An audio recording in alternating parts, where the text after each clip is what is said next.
حضرت ایوب علیہ السلام کے پاس جتنا تھا شاید اس دنیا میں اتنا کسی کے پاس نہیں ہوگا، اتنا مال اللہ نے انہیں عطا کیا، مگر وہ شکر کے لیے رات کھڑے ہوتے تو صبح ہو جاتی ہے۔ اللہ تعالیٰ ان کو دکھا کر فرشتوں پر رشک فرماتا تھا، اے فرشتوں دیکھو میرا بندہ، میں نے اسے سب دیا ہے پھر بھی میری عبادت میں کمی نہیں کرتا۔ فرشتوں نے کہا کہ مولا اگر تو اس سب سے لے لے گا تو شکر کرے گا یہ بندہ تیرا؟ اللہ تبارک و تعالیٰ نے فرمایا اب اسے میں آزمائش میں ڈالتا ہوں۔ تم نے یہ سوال کیا ہے کہ میرے مال ساری چیزیں دینے کی وجہ سے یہ شکر کر رہا ہے، تو حضرت ایوب علیہ السلام کثرت سے الحمدللہ کہا کرتے تھے۔ پھر اللہ تبارک و تعالیٰ نے اچانک آزمائش میں، امتحان میں ایسا ڈالا اس نبی پاک کو کہ آندھیاں چلیں، ایسی آندھیاں چلیں کہ ان کے پورے جانور ایک ساتھ مر گئے، سب چلے گئے۔ ایک بھاری نقصان ہے، یہ کروڑوں کا نقصان جس کا ہو جائے۔ حضرت ایوب علیہ السلام پھر مصلی بچھائے اور رات میں الحمدللہ کی تکرار شروع کرتے ہیں کہ رب العالمین تیرا کروڑا شکر و احسان ہے، اور شکر بجا لاتے رہے، یہاں تک کہ پھر چند دنوں کے بعد بیماریوں کی وبا پھیلی۔ وہ بیماریوں میں ایسا ہوا کہ ان کی اولاد ایک کے بعد دیگرے انتقال کرنا شروع ہو گئی۔ ان کے بیٹے اور بیٹیاں جتنی تھیں تقریباً 100 اولاد ان کی سب انتقال کر گئے۔ ہر بیٹے کے انتقال کے وقت جب آپ کو خبر دی جاتی تو وہ یہی کہتے کہ میرا کچھ بھی نہیں گیا، رب تبارک و تعالیٰ نے دیا تھا اور اس نے واپس لے لیا، مجھے کس چیز کا غم ہے۔ وہ الحمدللہ کہتے رہے، اسی پر قائم رہے۔ ظاہر سی بات ہے اولاد کی محبت، مال کی محبت فطرت میں آ ہی جاتی ہے۔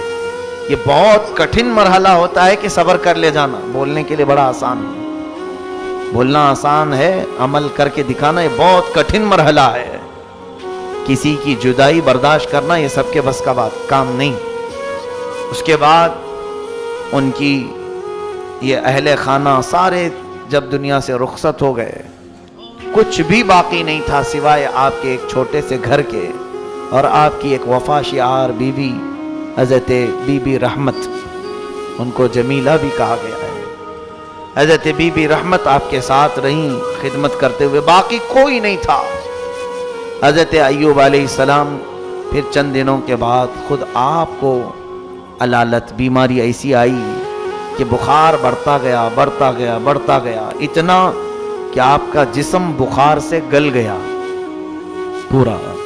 لیکن اس حالت میں بھی آپ بارگاہ رب العزت میں پوری رات کھڑے ہونے کی کوشش کرتے۔ آپ لکڑی کے سہارے، دیوار کے سہارے کھڑے ہوتے تھے اور گر جاتے تھے رات کو عبادت کرتے کرتے۔ پھر ایک وقت ایسا بھی آیا کہ آپ کے جسم میں سب دراڑیں پڑ گئی تھی، گوشت کٹ کٹ کے گرنے لگا، اور جب آپ کو سلایا جاتا پھر اٹھایا جاتا تو آپ کی چمڑی بسترے سے لگ جاتی تھی۔ جسم مبارک میں اس قدر گلن آ گئی تھی، یعنی گل گیا تھا بخار کی تپش سے، گرم سے۔ اس حالت میں آپ سوئے رہے، پھر اب کھڑے ہونے کی بھی طاقت نہیں تھی، تو لیٹے ہوئے اپنی زبان سے الحمدللہ الحمدللہ کہتے رہے۔ ایک دن بھی شکایت نہیں کی، ایک دن بھی نہیں کہا میرا تو سب لٹ گیا، میں کیا تھا، کیسا تھا، کہاں آ گیا، کچھ بھی نہیں۔ اس حالت میں بھی بستر پر رب تبارک و تعالیٰ کے شکر میں مصروف ہے۔ اسی لیے تو صبر اور شکر یہ دو چیزیں بہت ہلکی چیزیں ہیں کہنے کو، لیکن عمل میں اتنی ہی بھاری ہیں، بہت بھاری ہیں۔ صبر کر لے جانا اور شکر کر لے جانا یہ اولیاء اکرام، انبیاء اکرام کی اعلیٰ عادتوں میں سے ہے۔